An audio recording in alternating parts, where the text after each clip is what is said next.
কারণ বাজারে ডেইলি 1 কোটি টাকা চাঁদাবাজি হয়। আস্তে আস্তে আস্তে আমাদের মাননীয় স্বরাষ্ট্রমন্ত্রী, আপনি আমাকে সাহায্য করেন। আমি বলছি যে স্বরাষ্ট্রমন্ত্রী তার কাজ খুঁজে পাচ্ছেন না, তাই আমি একটা কাজ দিলাম। আর আমি বুঝি যে স্বরাষ্ট্রমন্ত্রী মহোদয় অনেক গুণে গুণান্বিত, মাশাআল্লাহ।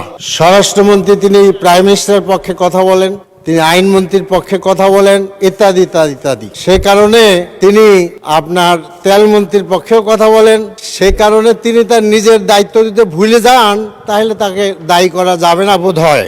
তেল গ্যাসের প্রতিমন্ত্রী যশোরের অনিন্দ্য সাহেব বলেছেন আগামী শনিবার ঠিক হয়ে যাবে। তা আমি ধন্যবাদ জানাই, তিনি আগামী ঈদের কথা বলেন নাই।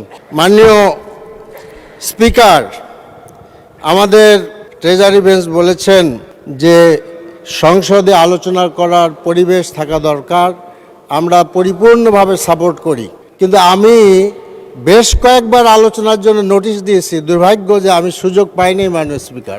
এই সম্পর্কে, তেল সম্পর্কে ঘাবড়াইয়েন না। তো সমস্যা কিছু হয় নাই, মাননীয় স্বরাষ্ট্রমন্ত্রী বলেছেন একটু একটু সবর করেন, কোনো সমস্যা হয় নাই। মাননীয় স্বরাষ্ট্রমন্ত্রী, নড়াইলে একজনকে স্পটে হত্যা করা হয়েছে পেট্রোল পাম্পে, আশা করি আপনি ভুলে যান নাই।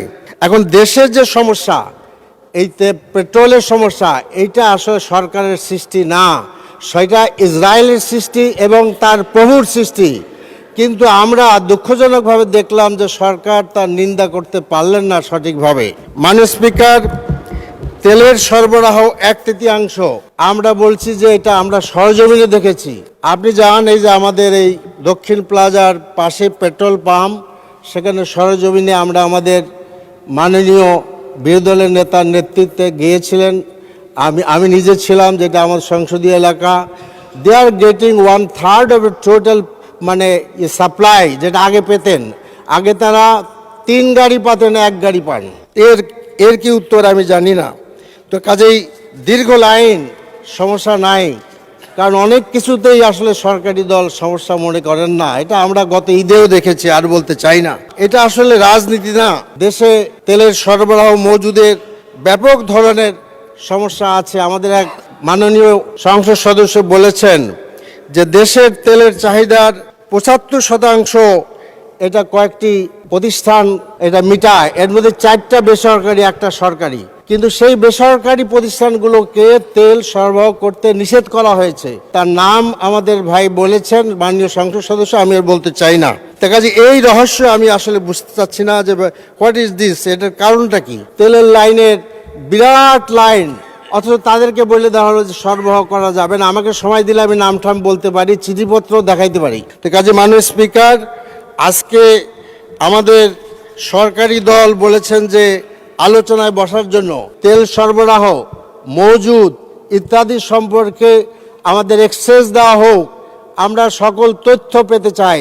চোখ বুঝলে তো প্রলয় বন্ধ থাকে না মাননীয় স্পিকার।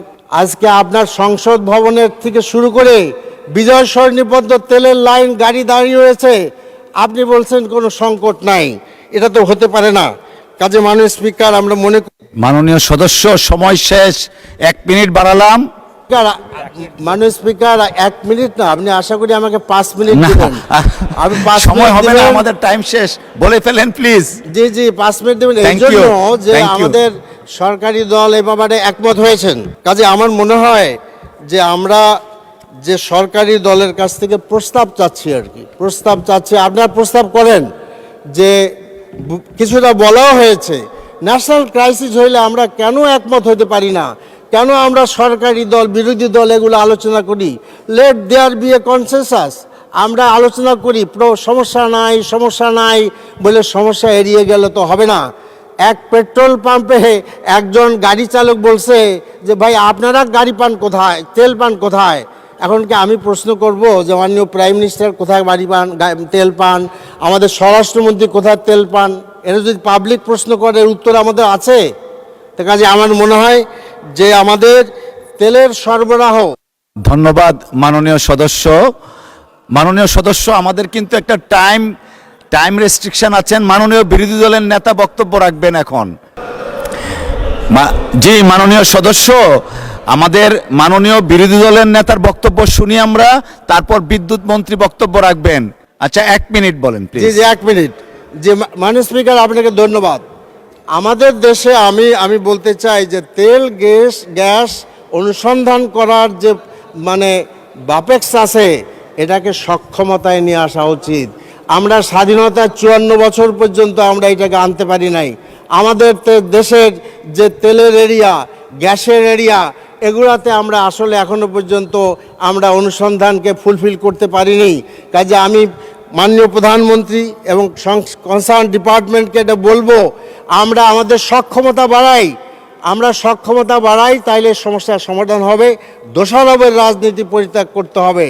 আজকে অমুকে চোর এগুলা বললে সমাধান হবে না।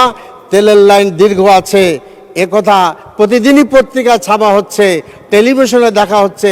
সত্যকে অস্বীকার করার কোনো সুযোগ নেই। মাননীয় স্পিকার, আপনাকে ধন্যবাদ। আসসালামু আলাইকুম।